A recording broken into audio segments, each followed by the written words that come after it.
Alors bonjour à tous, aujourd'hui en fait je vais vous parler de vidéo, parce qu'en fait j'ai eu l'occasion de répondre à quelques questions sur le blog Vidéotelling, où en fait la question c'était comment obtenir une audience engagée et donc plus de chiffre d'affaires avec des vidéos. En fait c'était nos petits secrets pour comment avoir plus d'engagement et avoir des vidéos qui réussissent.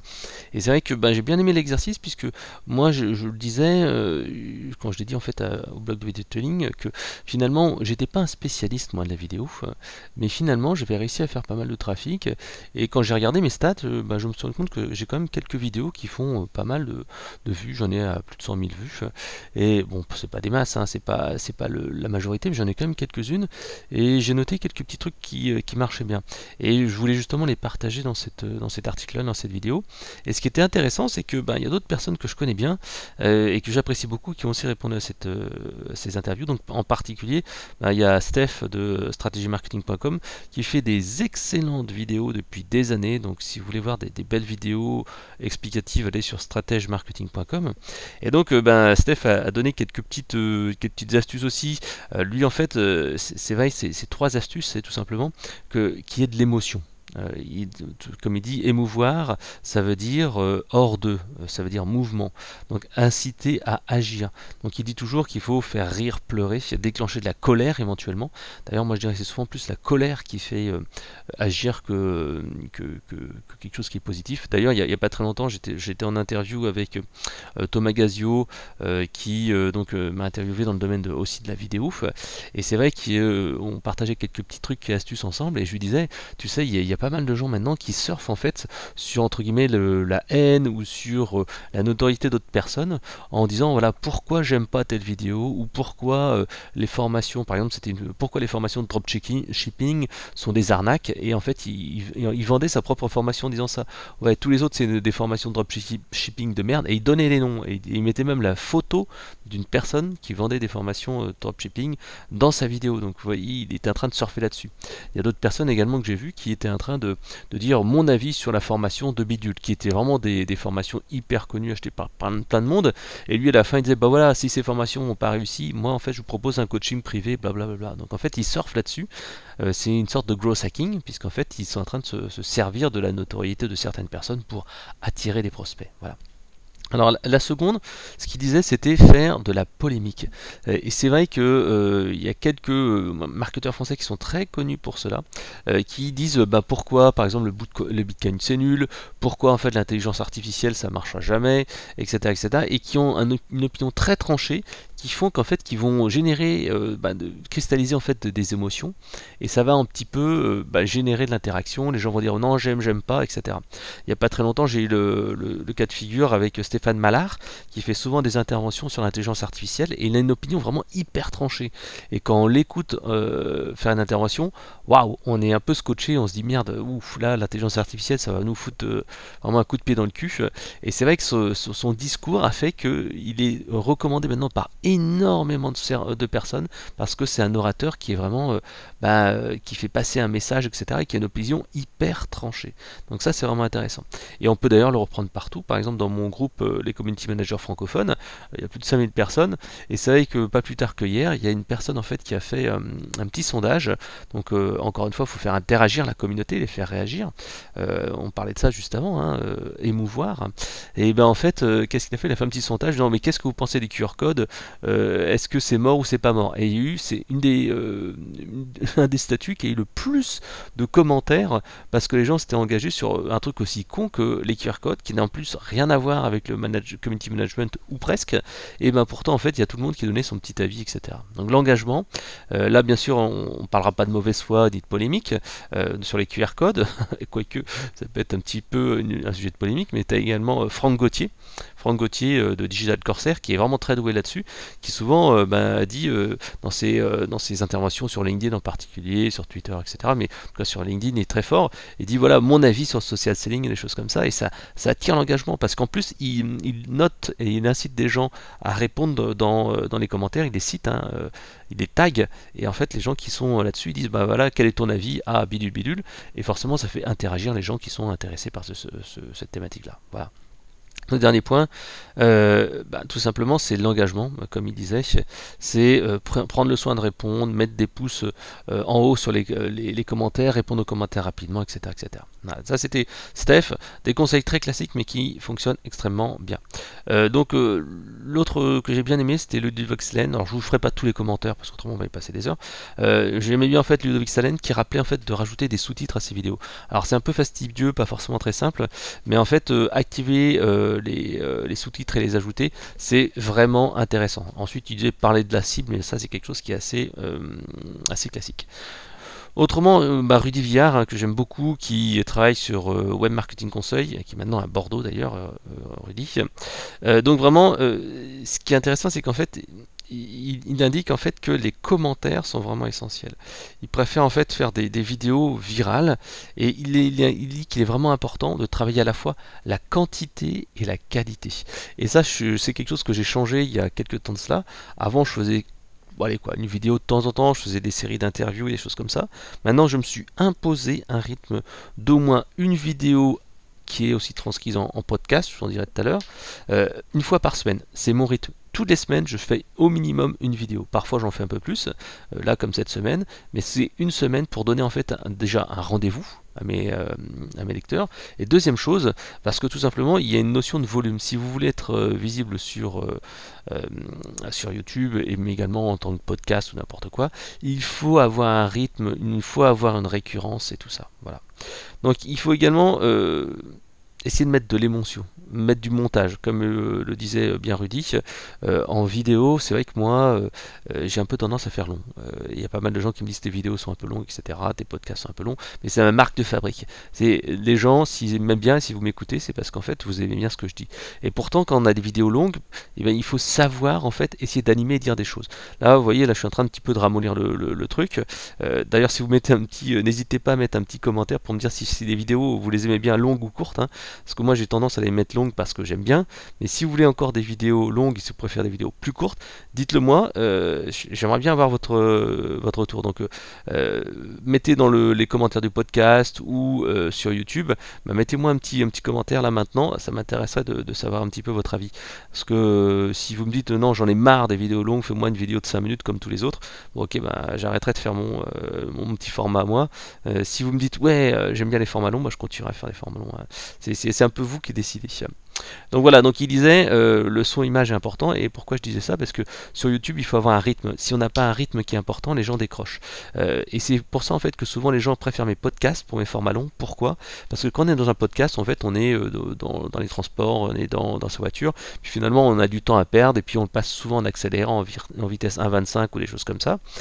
Tandis que si quand on regarde une vidéo, on est devant son ordinateur, on lance la vidéo puis on fait quelque chose d'autre. Et puis au bout d'un moment, de toute façon on a perdu un peu le fil parce qu'on n'est pas capable de faire les deux en même temps. Moi c'est quelque chose que je me suis rendu compte il y a quelques années. J'étais consultant à temps plein et en fait j'avais un peu tendance à la maison à écouter des documentaires en même temps que je bossais, puis je me disais ouais, comme ça en fait je peux faire les deux. Sauf qu'en fait notre esprit il est pas fait pour ça. On n'est pas multitâche, on sait pas faire plusieurs choses en même temps. Qu'est-ce qu'il sait faire notre esprit? Il sait passer très rapidement éventuellement d'une tâche à une autre. C'est-à-dire qu'il peut écouter le documentaire, revenir à votre travail, écouter le documentaire, revenir à une tâche. Et en fait, quand j'étais comme ça, je me disais mais merde, mais Fred, t'avances pas sur ton boulot.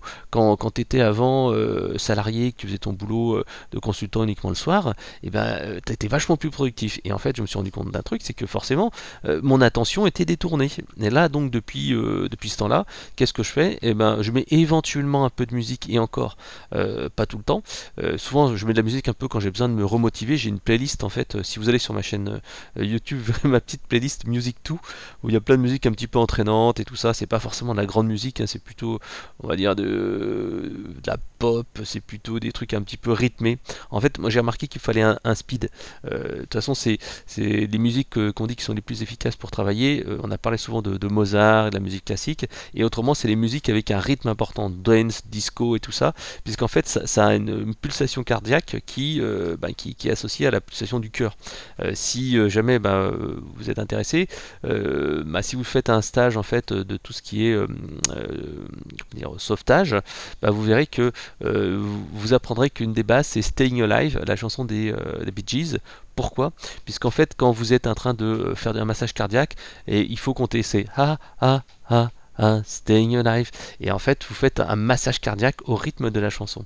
Parce qu'en fait, ça donne un rythme important. C'est pour ça que moi j'aime bien les musiques rythmées qui vont pas en fait me prendre la tête. Mais d'ailleurs, j'ai déjà raconté plein de fois dans mes enregistrements, en grande surface, quand vous faites vos courses le samedi, quand il y a beaucoup de monde, la musique est rythmée. Par contre, si vous baladez, faites vos courses le mercredi après-midi ou le matin en semaine, bah, vous verrez très bien que la musique est beaucoup plus calme, beaucoup plus zen, parce qu'en fait, on veut que les gens prennent leur temps, qu'ils se baladent, qu'ils écoutent la musique tranquillement, tandis que le samedi, faut que ça débite, allez hop, au pas de charge. Voilà. Donc en fait, je reviens encore là-dessus, j'ai encore fait une digression, vous comprenez pourquoi en fait je fais des vidéos longues, hein. Encore une fois, n'hésitez pas à me dire si vous voulez du long ou du court. Donc le montage en fait qui nécessite de faire des vidéos courtes, très rythmées, bah, il est assez particulier. Moi j'aime pas trop le faire parce qu'en fait toutes les personnes qui font ça en fait ont une coupure, c'est des plans qui sont très montés et un montage qui est très travaillé et qui est très long. Si vous regardez une vidéo, je sais pas, Norman, Nicolas Penn aussi qui est assez intéressant là-dessus au niveau des montages. Comme il dit, c'est les changements de pattern, il change régulièrement de cadrage, il dit tiens, au fait, je pensais à un truc, ou il dit tiens, regardez, à la fin de la vidéo, vous aurez tel truc. Donc les changements de pattern qui permettent en fait de changer de rythme, bah, c'est assez intéressant, mais c'est compliqué à faire dans une vidéo. Ou alors il faut y penser, etc. Moi en fait, je fais ça du one shot. Vous voyez, il est 23h39, j'ai encore les 5-10 minutes, peut-être un peu plus pour vous parler des vidéos. Mais voilà, je fais l'enregistrement one shot, il n'y a pas de coupure, c'est direct. Et ça me permet en fait de faire de la vidéo qui a de l'émotion, qui est quelque chose qui est direct. Si je vous dis merde, putain, etc., je le dis directement. C'est des choses j'ai une trame en fait là de ce que je vais dire, mais ensuite j'invente et je vous explique, je vous donne des anecdotes et je vous explique pourquoi. C'est un petit peu mon style à moi. Voilà. Le troisième point que disait Rudy, qui était assez intéressant également, c'est demander à son public d'agir, un peu comme je l'ai fait là, et vous verrez, dans cette vidéo-là, juste un petit peu avant, je me suis inspiré d'un conseil qui vient juste après, et qui était vraiment intéressant, parce que c'est vrai que je ne le mettais pas assez en avant, c'est de demander aux personnes de commenter là, maintenant, ici. Vous avez vu, je vous ai demandé 2-3 fois là, de me dire est-ce que vous préférez les vidéos longues ou courtes, et c'est quelque chose en fait que j'ai retrouvé dans les commentaires, que je vous montrerai juste après d'un autre expert. L'autre chose en fait, j'aime bien, c'est Danilo Duchens, qui a vraiment réussi à sortir son épingle du jeu. Il était totalement inconnu il y a 1 an, 2 ans maxi, et il s'est vraiment positionné sur la pub Facebook, qui était un sujet qui était vraiment hyper à la mode. Il a réussi à devenir comme ça quelqu'un de référent dans le domaine. Et en fait, comme il dit, il s'est vraiment précipité sur cette thématique-là, Facebook, et en fait, son créneau a été de faire du guest posting sur des blogs comme le mien, avec des bons articles, et ensuite faire des articles très longs, chez lui comme chez les autres. Et donc en fait c'est sa marque de fabrique, avec une belle promotion qu'il fait derrière. Voilà.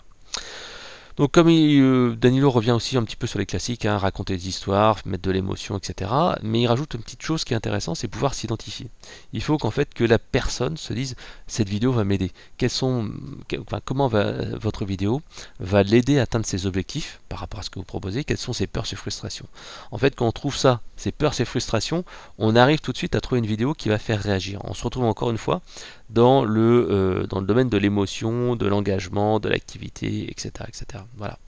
Donc il faut être précis également, je trouve que c'est assez intéressant. Il raconte un petit peu des petites histoires, comme moi je le fais, hein. Je raconte toujours des petites histoires, je raconte des anecdotes, ça me permet de vivre un peu. Et c'est vrai que les gens qui ont acheté mon bouquin Le Growth Hacking, si jamais ça vous intéresse, c'est un bouquin qui parle justement comment lancer un produit optimisé. Ben, je raconte souvent des petites anecdotes sur ce que j'ai vécu en 15 ans, 20 ans de marketing. Et c'est vrai que c'est parfois les trucs des gens disent ah ouais mais j'adore tes petites anecdotes, c'est ce qui me fait marrer quoi. Donc l'autre chose, c'était demander de l'engagement. On parlait tout à l'heure précédemment, on disait voilà, il faut inciter les gens à liker, mais en fait, il disait voilà, quelque chose qui est très intéressant, il disait voilà, au fait, avant de commencer, j'aimerais savoir qui a déjà fait de la publicité Facebook parmi vous. Répondez oui si vous en faites, non si vous en faites pas, je suis juste curieux de savoir combien d'entre vous ont essayé de le faire. Autre question, il dit, question ouverte, si vous faites déjà de la publicité sur Facebook, pourriez-vous me dire quelle est la plus grosse erreur que vous avez faite dans les commentaires en dessous? Et en fait, il dit, et c'est ce que j'ai fait tout à l'heure en vous disant est-ce que vous préférez les vidéos courtes ou longues, c'est inciter les gens à réagir dans la vidéo, puisqu'en fait le like, le partage et les commentaires sont des éléments qui vont faire que YouTube, mais également Facebook, mais également LinkedIn, vont faire que le post va être plus partagé. Donc c'est super important, et c'est vrai que moi je le faisais jamais assez, je me mets souvent en mode professoral, et c'est vrai que c'est pas la meilleure posture. En fait, Il y a différents types de postures quand on fait de la vidéo.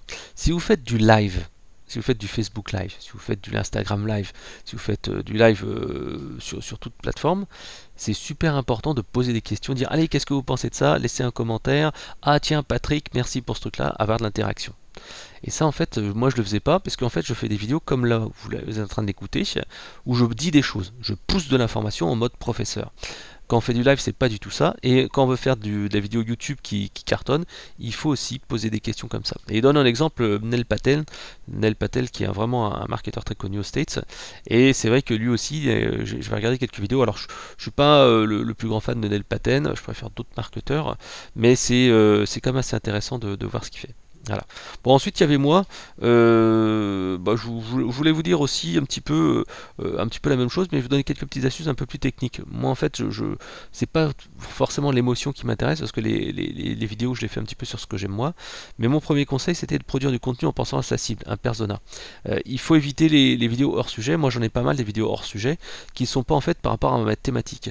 Moi, je me suis reconcentré sur le marketing B2B, la génération de leads, et j'ai quand même un petit peu laissé tomber tout ce qui était e-commerce parce que c'était beaucoup moins en phase avec ce que je fais. Même si je parle encore un petit peu d'e-commerce parce que c'est un sujet qui me passionne toujours et je vends aussi des choses sur internet, et ben c'est un petit peu moins ma passion. Et donc j'évite de sortir du lot. J'évite aussi par exemple de faire des vidéos sur d'autres sujets. Il n'y a pas longtemps j'ai parlé de comment devenir slasher, c'est-à-dire d'avoir un boulot et monter une boîte en parallèle. J'ai parlé également d'autres sujets comme le blogging, comme monter et gagner de l'argent avec un blog, etc. Puisque c'est des choses qui m'intéressent moi aussi, mais en fait il faut vraiment être concentré sur sa thématique. Donc une fois qu'on a fait ça, en fait il va falloir essayer d'écrire un petit peu sur YouTube comme si on écrivait un petit peu pour Google. C'est-à-dire qu'il y a des règles entre guillemets SEO, Search Engine Optimisation, parce qu'en fait si vous mettez par exemple vos titres comme vous le pensez, comme vous le sentez, ben, ça va pas le faire. Il faut certes des vidéos pour faire de l'émotion, de la polémique, comme je le disais, mais il faut également penser à YouTube et à la manière dont il fonctionne. Par exemple, en fait, pour le choix du titre de la vidéo, il ne faut pas choisir n'importe quoi. Vous avez deux choix. Soit vous faites comme sur un article de blog, une vidéo émotionnelle, soit en fait, c'est-à-dire que vous allez mettre les pires erreurs que j'ai jamais commises pour mes vidéos. Je vous explique tout et comment pas les faire. Voilà, bon, le titre est un peu long, mais voilà. Et la deuxième chose, c'est j'écrirais plutôt pour Google et je dirais avoir plus de vues sur YouTube, mais les 10 choses à faire dès demain ou en 2019. Voilà. Et donc en fait, je mettrai en premier avoir plus de vues sur YouTube, parce que c'est quelque chose qui est hyper recherché, et mes 10 secrets en 2019 qui sont des choses qui sont très contextuelles, qui sont lianées, qui vont dire ouais, vont dire à l'internaute ouais 2019 c'est pour moi. Donc en fait au début on met en avant le mot-clé. Comment ça fonctionne également? Parce qu'en fait il faut choisir les bons mots-clés. Pareil, je donne toujours cet exemple-là qui est assez intéressant. Quand je travaillais dans le domaine des logiciels, à chaque fois on avait un petit sujet en disant est-ce qu'on dit fiche de paie, P-A-I-E, ou paye, P-A-Y-E. Et en fait, c'est assez marrant parce que en fait, fiche de paye P-A-Y-E, ben, finalement, c'est, on va dire, allez, quoi, 4 fois, 5 fois moins recherché que fiche de paie P-A-I-E. Et donc, il faudrait plutôt utiliser dans un titre de vidéo fiche de paie P-A-I-E que paye P-A-Y-E. Donc, en fait, il faut penser à ça. Il y a aussi des sujets simples qui sont souvent recherchés. Par exemple, tuto, comment faire, formation A. Et ben tous ces trucs-là en fait marchent pas mal. Moi, parfois je fais des sujets un petit peu internationaux, c'est-à-dire par exemple un tuto sur Powtoon, un tuto sur un logiciel, un tuto sur BuzzSumo, sur Mailchimp, etc., etc. Et ben en fait, je mets plutôt tuto Mailchimp plutôt que formation Mailchimp parce que je sais très bien que j'aurai plus de vues en mettant un terme international comme tuto. Alors après, bien sûr, derrière le truc c'est que vous allez attirer des gens qui sont pas en France et donc ça va pas être vos clients. Donc c'est un petit peu dommage, mais quelque part ça permet quand même d'augmenter un petit peu ses vues. Voilà. Puis en mettant tuto, vous allez récupérer aussi des Français là-dedans. Voilà. Donc il y a des éléments un petit peu techniques qui sont intéressants, c'est les mots-clés. Les mots-clés en fait, bien sûr, il faut les remplir. Vous avez en fait un petit indicateur pour savoir combien de mots-clés vous pouvez mettre et tout ça. Je ne sais plus exactement la limite, mais en fait il faut vraiment moi j'essaye de bourrer à chaque fois mes commentaires de vidéos importantes avec des mots-clés. Mais ensuite, il y a une petite astuce qui est en fait la suggestion de vidéo. En fait, quand vous lisez une vidéo, vous savez en bas à droite, vous avez les vidéos suggérées par YouTube. Et une petite astuce consiste à aller copier-coller exactement le titre de la vidéo la plus vue dans cette thématique-là dans vos mots-clés. Je vous donne un exemple. Par exemple, vous faites une vidéo sur comment créer un blog. Okay. Vous vous dites, tiens, j'aimerais bien capter les vidéos qui sont les plus vues sur comment créer un blog. Donc vous tapez dans Google comment créer un blog, vous regardez les vidéos qui sortent. Et souvent les vidéos, il y a marqué comment créer un blog en 2019, la méthode de bidule. Donc vous allez copier exactement vraiment le titre de la vidéo et vous allez mettre dans votre commentaire. Et là vous aurez plus de chance. Alors je vous dis pas que vous allez sortir à chaque fois, parce que forcément YouTube il sélectionne les vidéos qui sont le plus vues, qui ont le plus de commentaires, etc. Mais à parts égales, si il y a deux vidéos similaires et qu'il y en a une qui a les bons mots-clés dans les commentaires, et vous risquez de sortir plus que cela. Voilà. Autre chose, et c'est ce que je fais actuellement, c'est faire un screencast de vos meilleurs articles. En fait, il faut vraiment penser multicanal. Si vous faites un article de blog et puis vous dites ouais c'est un très bon article et puis voilà c'est fini, non. Il faut aller l'enregistrer en screencast comme je le fais, le publier après sur Vimeo, sur YouTube, sur SoundCloud, sur Audioboom, sur iTunes, etc. etc. Ça permet comme ça en fait de capitaliser sur ce que vous avez fait. Ensuite, vous pouvez les uploader donc, sur ces différentes plateformes. Et il existe même des petits outils assez sympas. Si vous voulez faire des podcasts facilement, c'est Euphonic, auphonic.com, qui vous permet en fait de transformer des vidéos en même n'importe quel truc, format audio aussi, vous pouvez le faire en MP3, en vidéo qui vont être après publiées sur différentes plateformes. Donc en fait, vous pouvez publier sur SoundCloud, sur Facebook, sur YouTube, etc. etc. Donc c'est vraiment assez intéressant. Voilà. Bon, les lives également, on peut les réexploiter. Mais moi, souvent, en fait, les gens me disent les lives, quand tu es en live dans la rue, etc., le son est pas terrible. Donc faites attention, ça peut être assez déceptif là-dessus. Voilà. Les websem également, moi je les réexploite. Les interviews, j'utilise pas mal ça en mode guerriero. Avant, en fait, je me baladais avec un pied qui faisait plié, il faisait quoi, les 50 cm ou 60 cm. J'avais donc un micro aussi que je trimballais avec une rallonge de 2 mètres. J'avais mon réflexe. Et en fait, à chaque fois que je me baladais comme ça, j'avais quasiment un sac à dos pour partir en vacances. Et depuis, avec l'arrivée des smartphones, en fait, c'est vraiment devenu hyper simple de filmer. Maintenant, en fait, je prends mon nouveau Samsung S9 là, que j'ai eu il n'y a pas longtemps, il y a 2 jours. Et donc, en fait, je prends mon matos, donc un micro-cravate. D'ailleurs, j'en ai même deux. Deux micro-cravates SmartLav de Rode. Ça coûte 50 € pièce. Mais en fait, l'intérêt d'avoir deux micros, c'est qu'en fait, vous pouvez avoir les deux personnes qui parlent. Parce qu'avant, j'en avais qu'un seul. Et quand je posais une question, on m'entendait à peine ou en bruit de fond, tandis que maintenant on m'entend vraiment exactement pareil. Alors pour cela, en fait, pour que ça fonctionne, il faut un doubleur Rode. Donc en fait, c'est un doubleur qui vaut 14 € et qui permet de brancher un casque et deux micros. Et donc c'est pas mal. Prenez également la rallonge Rode. La rallonge Rode qui vaut 18 €. Ça permet en fait d'avoir un interviewé qui est beaucoup plus loin de vous et pas être juste à côté. Autrement, lié à ça, vous avez l'adaptateur smartphone qui permet en fait d'adapter, de coincer en fait votre smartphone et de mettre sur un petit trépied d'appareil photo. Ça coûte 6 € et sincèrement c'est super pratique. Les derniers points, moi j'utilise un pied Vanguard de 57 cm. Alors vous allez me dire 57 cm ça ne tiendra jamais dans ta poche. Et bien si, parce que tout replié ça tient dans la poche d'une veste, alors pas une veste de costume, une veste de sport. Moi j'ai une doudoune et je me mets dedans et en fait ça tient dedans nickel.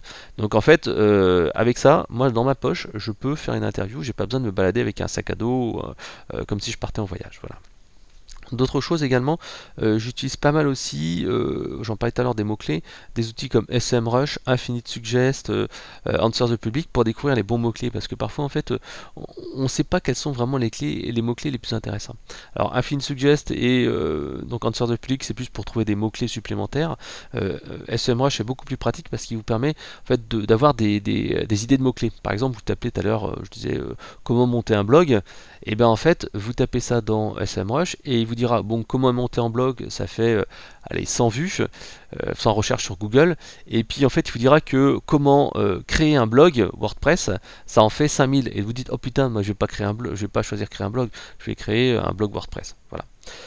Une petite astuce également, vous pouvez ajouter en automatique des mots-clés depuis votre paramétrage de chaîne YouTube. Donc vous allez dans YouTube, Vous allez en fait dans paramètres par défaut des vidéos mises en ligne et vous pouvez en fait donc ajouter quelque chose dans le titre et vous pouvez en fait mettre dans la description quelque chose et vous pouvez aussi ajouter des mots-clés.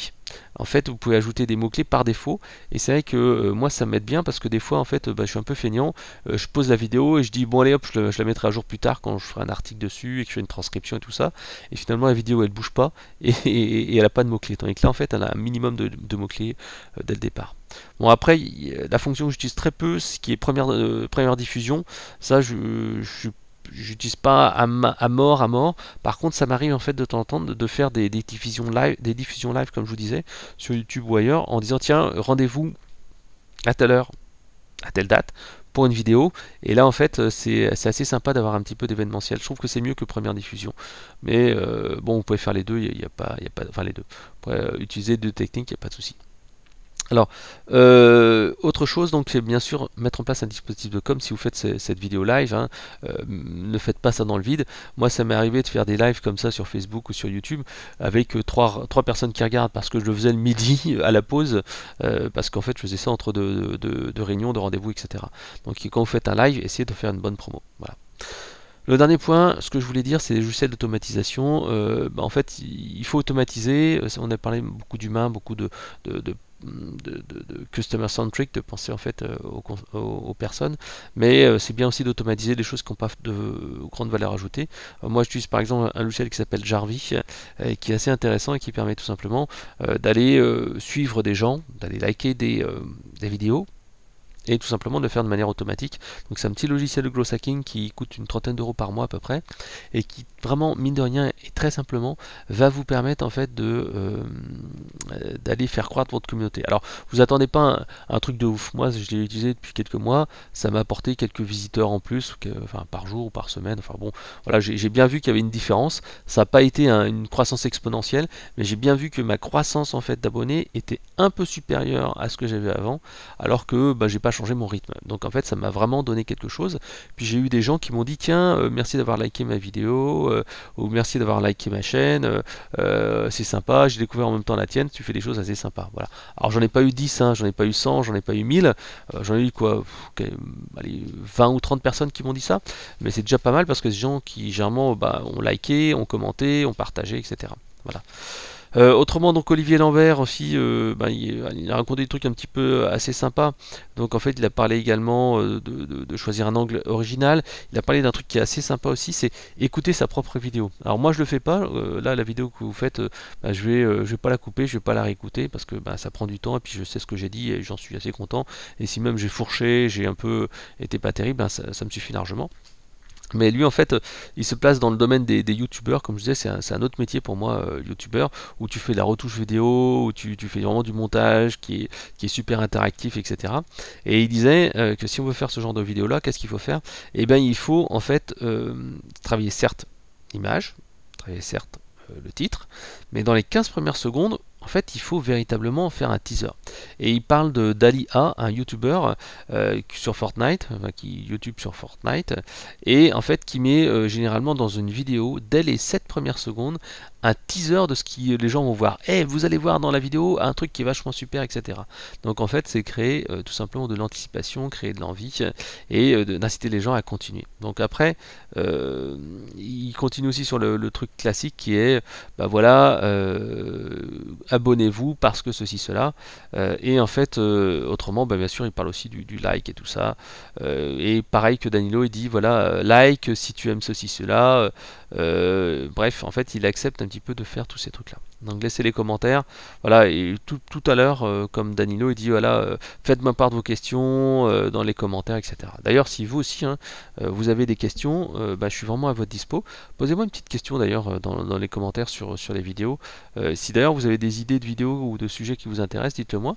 Je vous dis que je me concentre plutôt sur le marketing B2B, mais c'est vrai que ça peut être intéressant de répondre à quelques FAQ, quelques questions, frequently asked questions, mais des questions que vous avez, ça me ferait plaisir. Tiens, j'en prendrai peut-être une ou deux en commentaire. Je ferai peut-être dans les commentaires, je ferai peut-être une vidéo spéciale.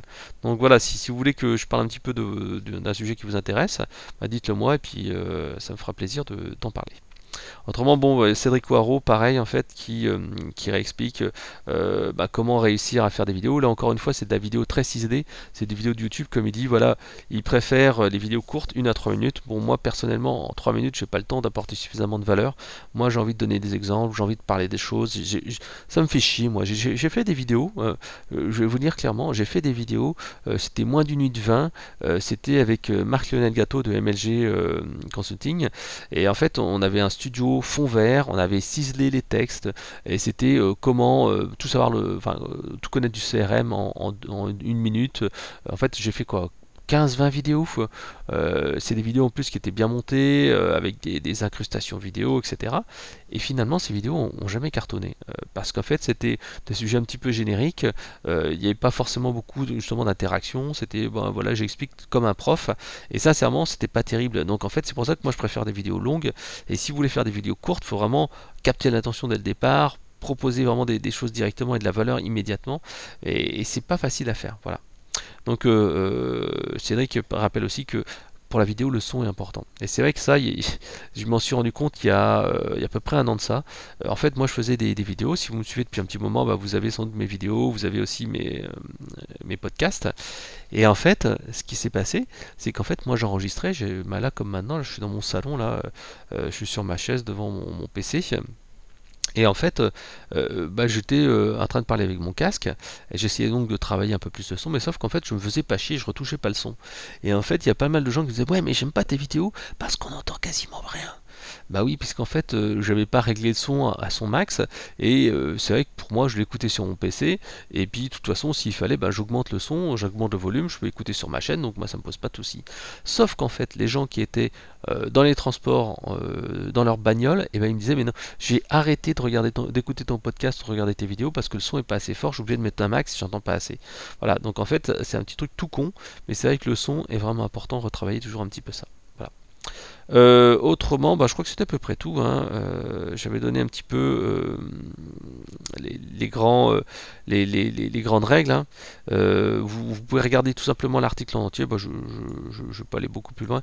Donc vous allez sur Vidéotelling et vous verrez en fait les différentes interviews, enfin les différentes réponses à l'interview. Et je crois que vous pouvez même avoir un petit